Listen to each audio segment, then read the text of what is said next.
sometimes people don't know that they need something, and it becomes your job as the entrepreneur to convince them that they do.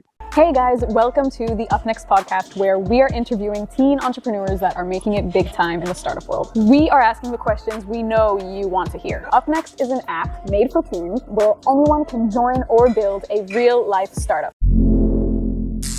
Our guest today is Arnold Du Toit from London in the UK. Currently age 33, he is the co-founder of Bubble, a unique hybrid of corporate venture and talent development programs for large companies.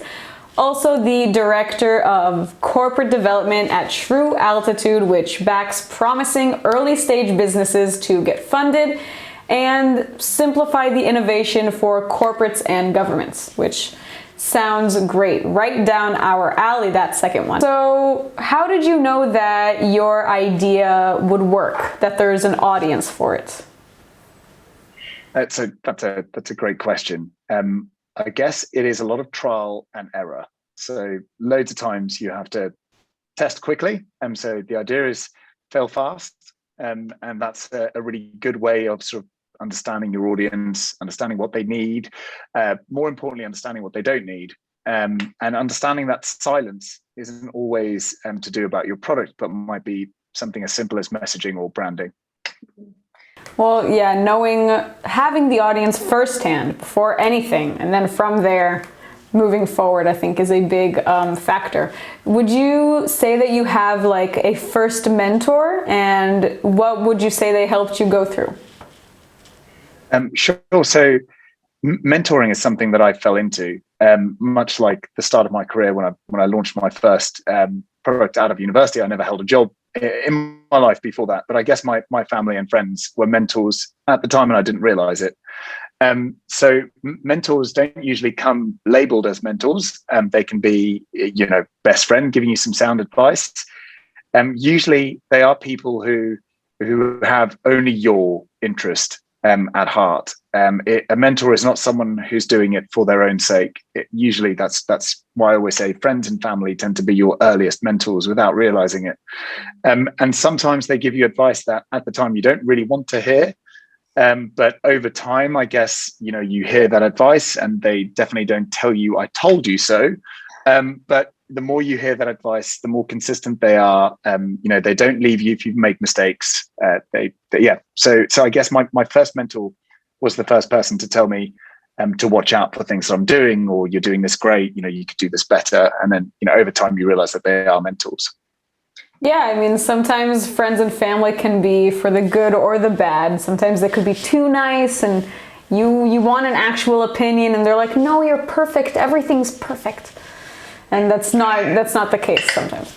It's very true. So how much time did it take for you to build the product that you launched?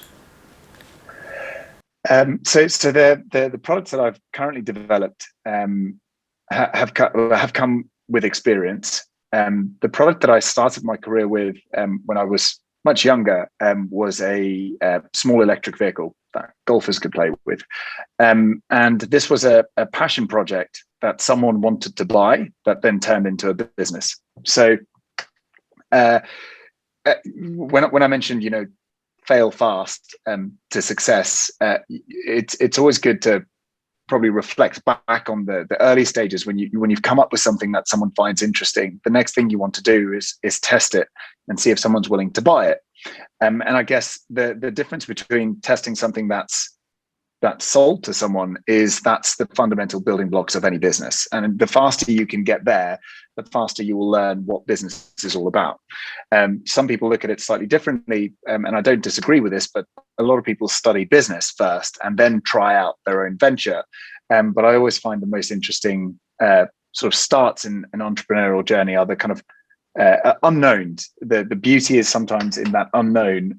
You create a transaction, someone's happy, you feel happy, and then you've just got to focus on how you scale that and get the next person to join in.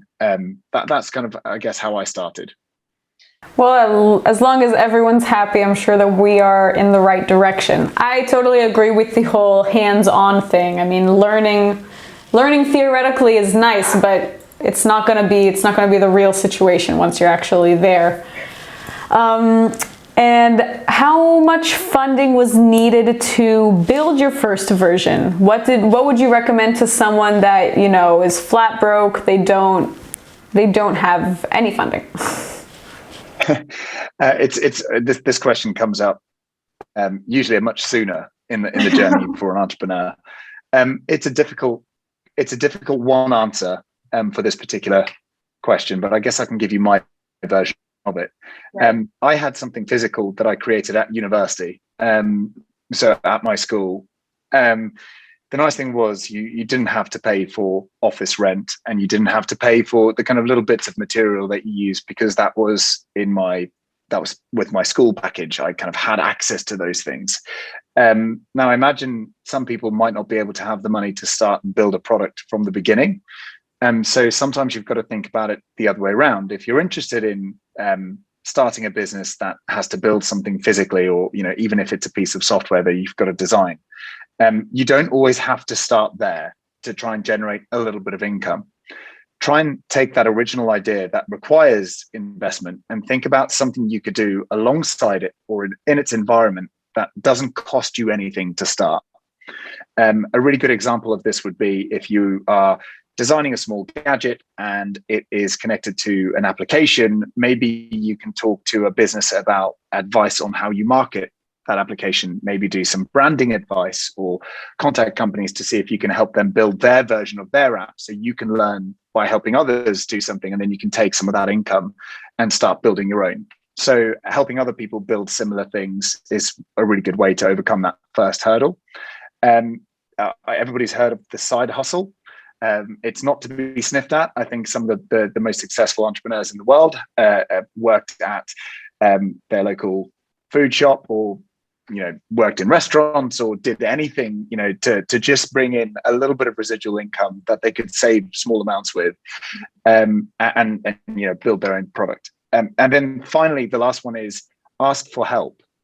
Sometimes you'll be surprised that someone who can build something for you doesn't sometimes have the vision that you have. So you can strike a deal with a person like that, and you could say, I don't have any money, but I've got a great concept. Don't share everything at the beginning, but share the dream. If they like the dream and they've got some spare time on their hands, help them help you and build something together. That's actually how I started my first idea. It was talking to factories and people who could put things together that I couldn't, and I offered them a small slice of my pie, in the hopes, you know, to bring my dream to reality. Yeah, I mean, if you present it in the best, you know, most, let's say, persuasive way possible, then they're going to want a piece of it anyway, and that's the way that you can find some kind of collaboration, work together. So the next question, you could address it to what you're currently working on, or, you know, to anything you've worked on in the past. How did you get those first users, customers to join X platform, whatever you pick? Okay, so I can use my more current stuff on this one, because you never stop learning. So I'm no expert in this field. Later on in my life, I stopped running my own companies and I started supporting larger businesses develop new ideas. It's a much safer place to develop technology, but sometimes it's a lot harder to talk to new clients. And what I mean by this is sometimes big companies have a certain type of client, and if you introduce a new version or a product or a service within that existing business, it could confuse the clients that it originally had. So you've got to start from scratch in any situation. So whether you're starting your own company or you're helping a bigger business start a new idea, you've got to go out on the streets, on the phone, virtually, and start to think who your dream client is. Talk to people who you aspire to sell to. Don't think about closing that deal. Don't think about selling to them, but ask them what's missing in everything that they have. So an aspirational client usually will tell you very quickly what they wish they could do with all the things that they have. And it's finding the bits that they can't do, but they want to do, which is where the sweet spot for your idea would lie. You mentioned earlier in your answer to my question, I guess, or the answer to my answer, you mentioned something about you become very persuasive, and you have to learn that skill. you have to become a walking salesperson to your idea, and you've got to infect those people with this great vision that you've got on every interaction. So that has to start by you facing your client. You have to talk to them direct. It's the only way you can find out who's going to buy your product. Yeah, it's really all about storytelling when it comes to telling someone about what you're doing. And I like the fact that you talked about talking to your niche audience. Don't like just ask anyone, what do you think? Because it doesn't really matter. They're not going to use it. So that's something that, I think people should always keep in mind. I'll always ask my mom what she thinks, but if she's not the audience, then it doesn't really matter what she thinks. So yes. I guess on that one, don't give up on the first person you talk to. So using your example of talking to your parents, the people who love you sometimes are your biggest critics. So trying to convince people who don't see a need is also a very good skill to have. Sometimes people don't know that they need something, and it becomes your job as the entrepreneur to convince them that they do. Obviously, this has to benefit them, but sometimes people don't know that something can be done easier, quicker, cheaper, faster, or just better in general. They don't know what they don't know, and if your idea is truly innovative, there's a big chance that you've got to educate people with everything to do with what your product allows them to do.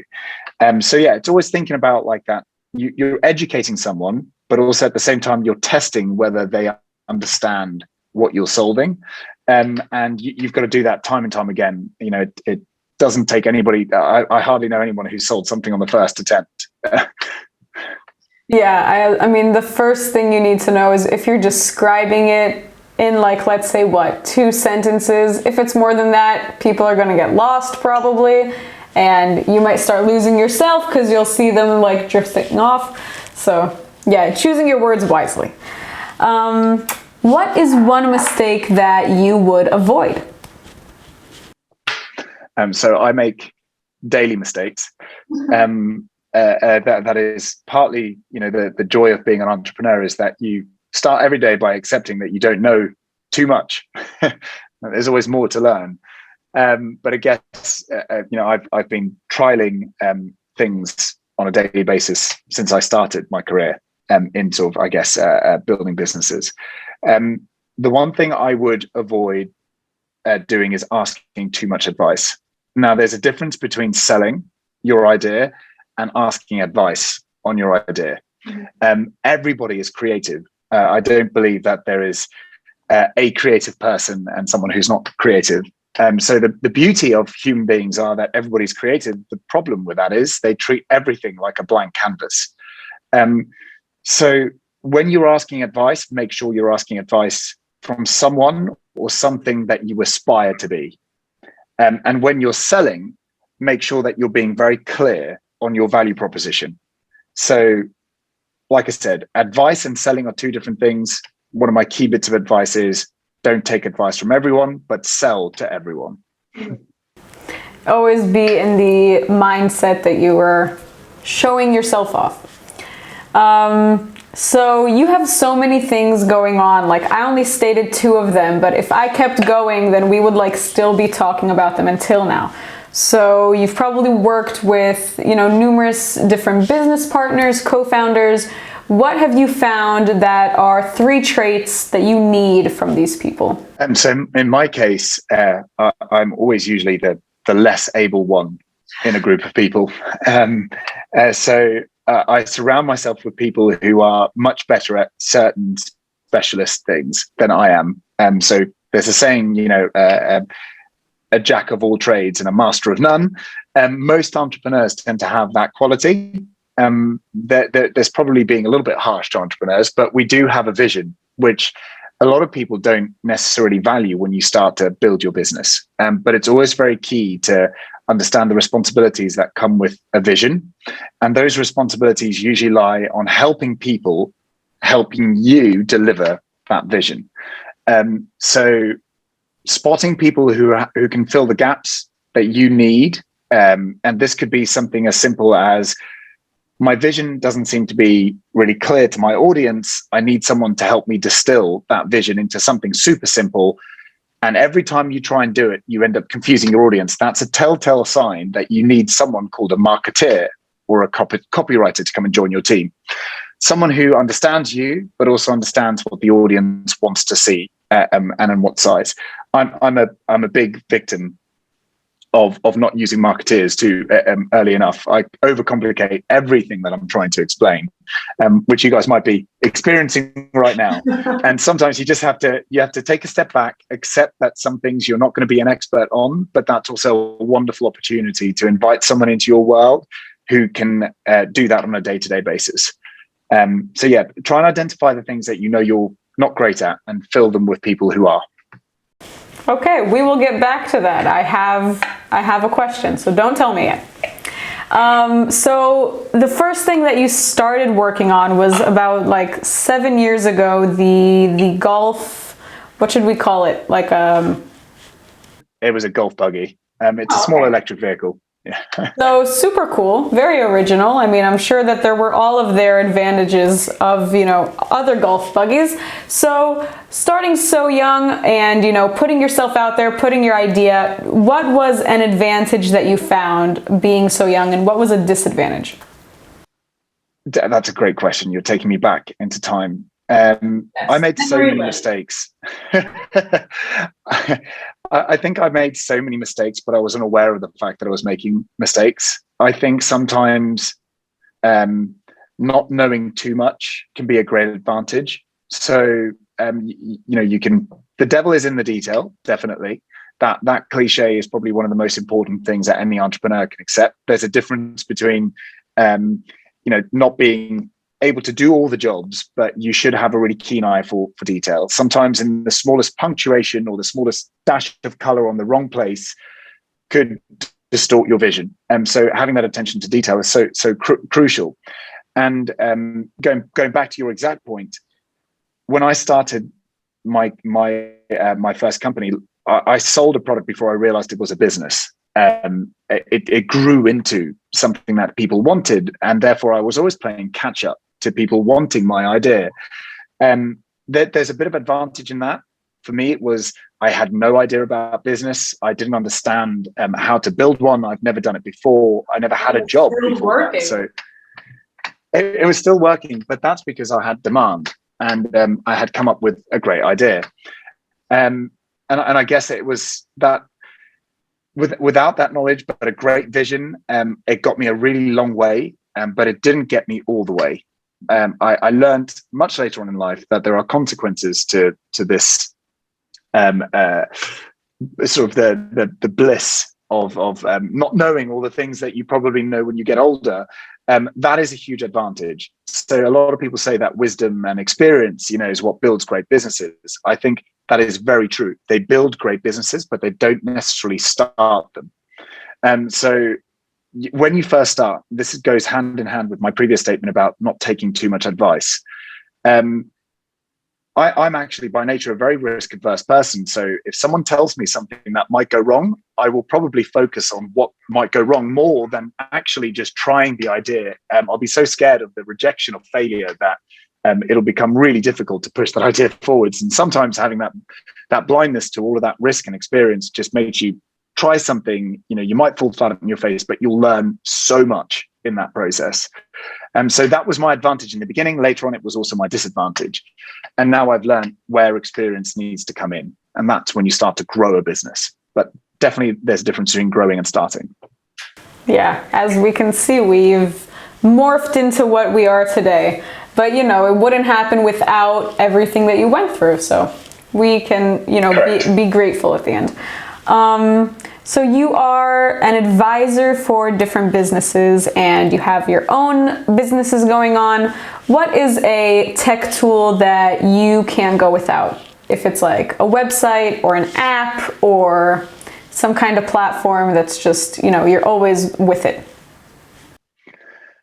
There's a couple of really easy ones. And because I started a business pre-Instagram, So this is probably telling my age completely, but when I started business, Facebook was obviously quite common. It wasn't much of a marketplace, and you probably didn't understand or I didn't understand the value of Facebook at the time. But I guess I would say Google.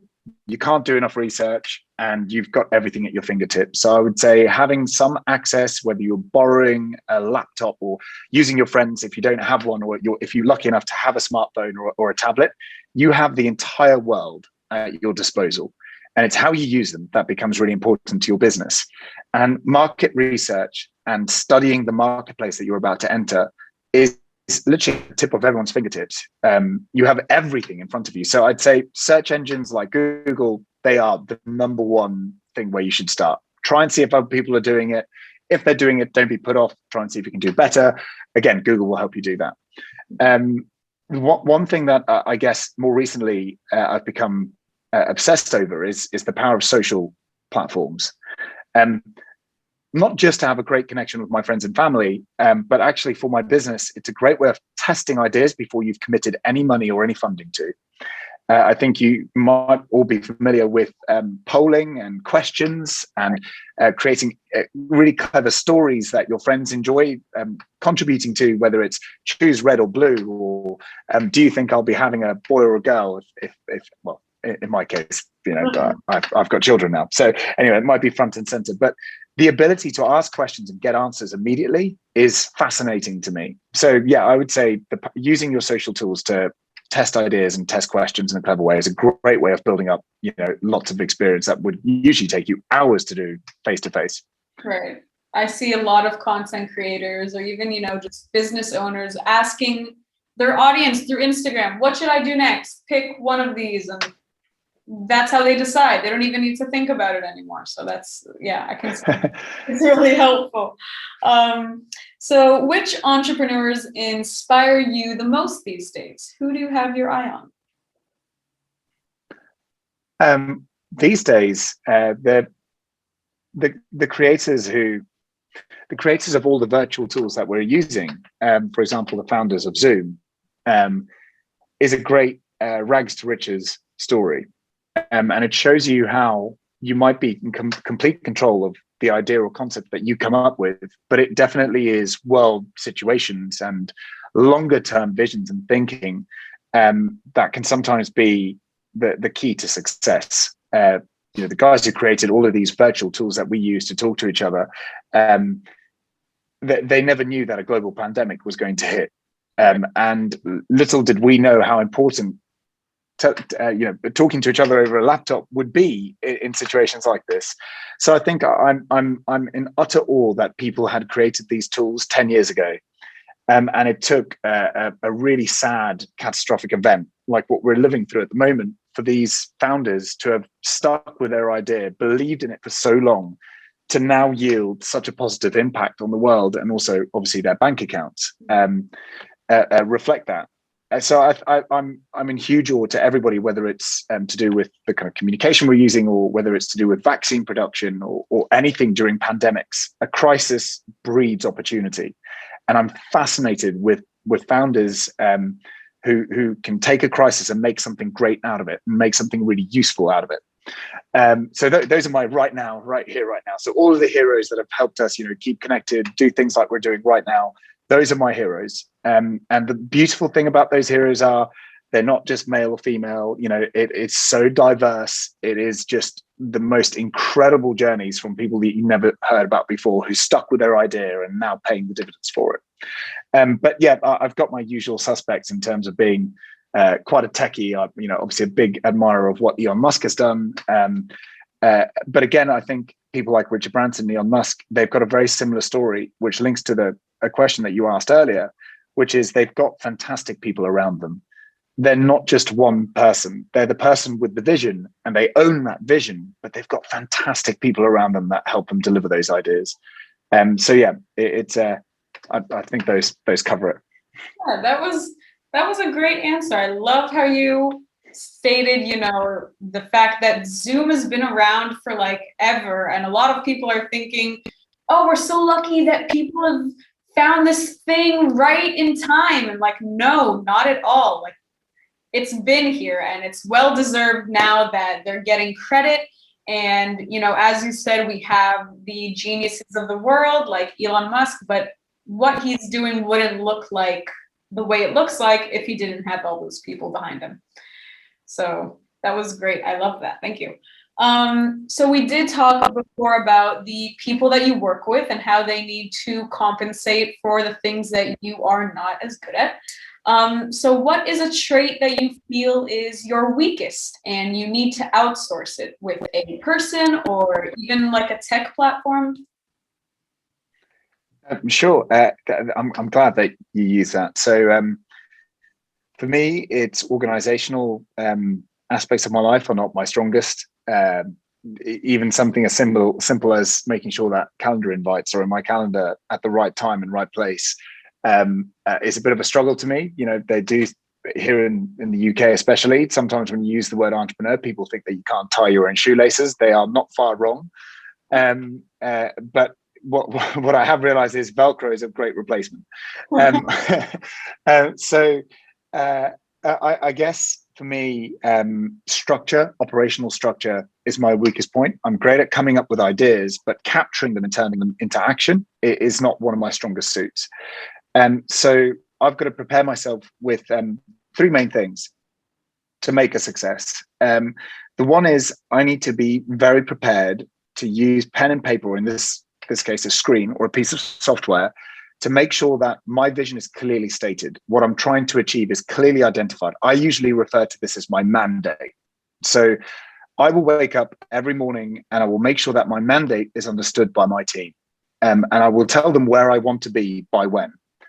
I won't always be able to task them with how do I get there? That is still my job. So you've got wonderful tools around you, things like HubSpot and Slack, and a great tool for my calendar, which I mentioned before, is something called Calendly. But obviously there's loads of different cool tools out there to help you organize your day-to-day life. What you try and do is give the people who interact with you access to all of the different tools that you use, and then give them your mandate to say, this is where I want to be. If you need to talk to me, use this booking tool. If you're trying to make notes, here's my Slack channel. Here's a free notepad for you on there where you can make notes on things that I'm trying to achieve. And I guess it's that clear communication that I need on a day-to-day basis. So things like WhatsApp, phone calls, which have been skirted to the side these days. Pick up the phone and talk to me if you're confused. So I try and encourage communication every day. But yeah, organizational skills can definitely be solved by really fantastic softwares out there. Having digital notepads is brilliant as well. So there's companies like the Remarkable tablet company. So definitely something worth investing into if you are a hand scribbler.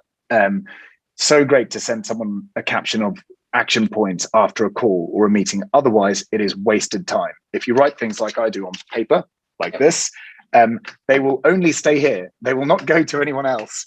It seems easy at the time and you've captured it, but we're not writing diaries. We're creating mandates for people to follow. So using digital tools to help you do that, really important.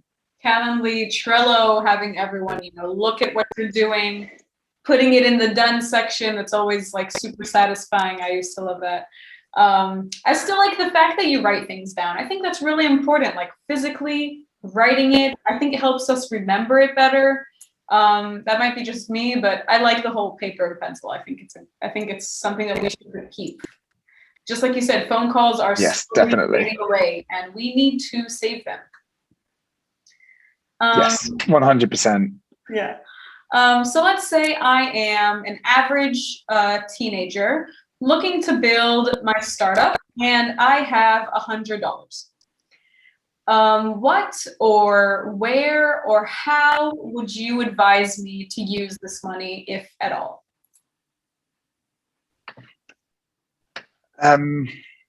That's a really good question. I'm thinking about all the things I could do with $100, but none of them are around building a business.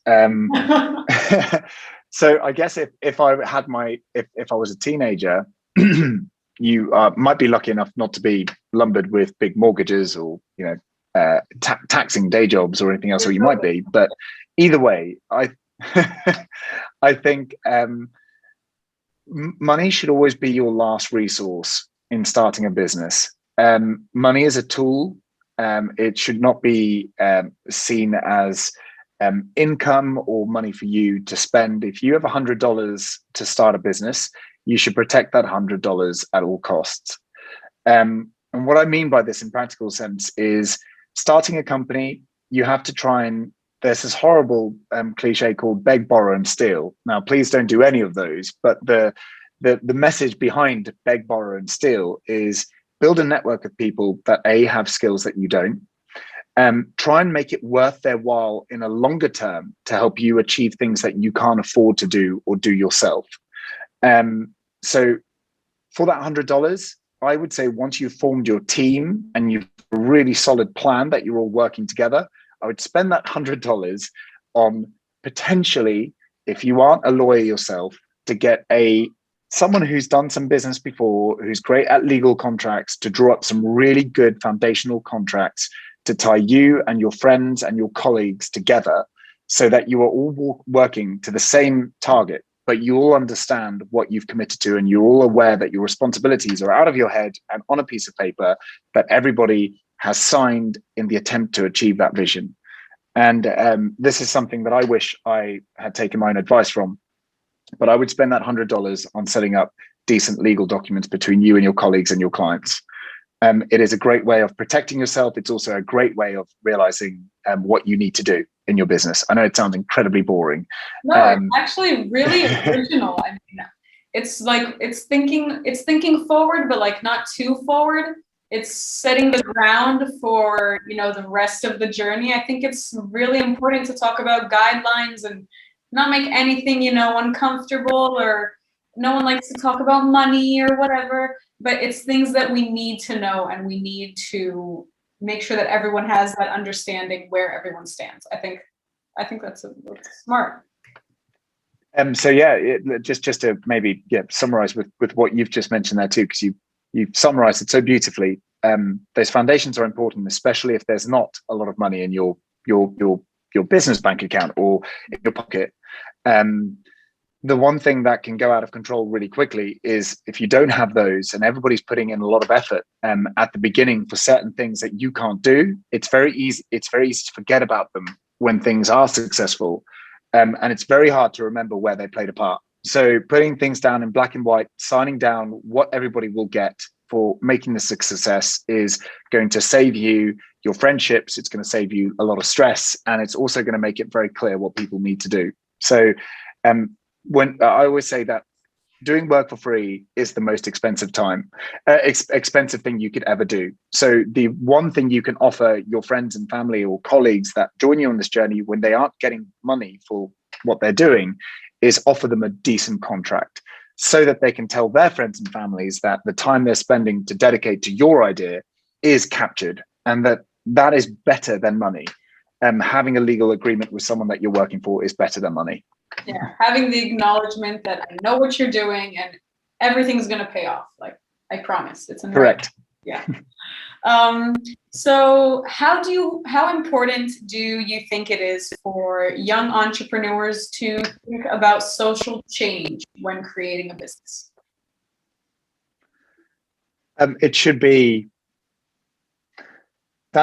the first thing and the last thing that you check every night when you are starting a company. It could be local to you. So what I mean by that, it could affect your immediate surroundings, or your social impact can affect at a global level. Whatever way you're looking at that social effect, it needs to be positive. If your businesses can't, or if your business idea cannot improve the social dynamic around you immediately or globally, I would probably say don't do it. It is so important that you can always justify all of the hard work and the stress and the cost and the cost to the planet to start a business, even if you're just doing it virtually, is still significant. To make sure that everything you're doing is ethical, that it's protecting people, it's protecting everybody involved in the business and the clients you serve. It should be, like I said, the first thing you think about in the morning and the last thing you are very grateful for when you go to bed. So yeah, front and center, it's the most important thing you could ever do. Yeah, it should come hand in hand, I guess. And if not hand in hand, then at some point building this, it should be like, oh, this is gonna help people. We should keep doing this. Yeah. Correct. Okay, so last question. If you could have any superpower in the world, what would you pick?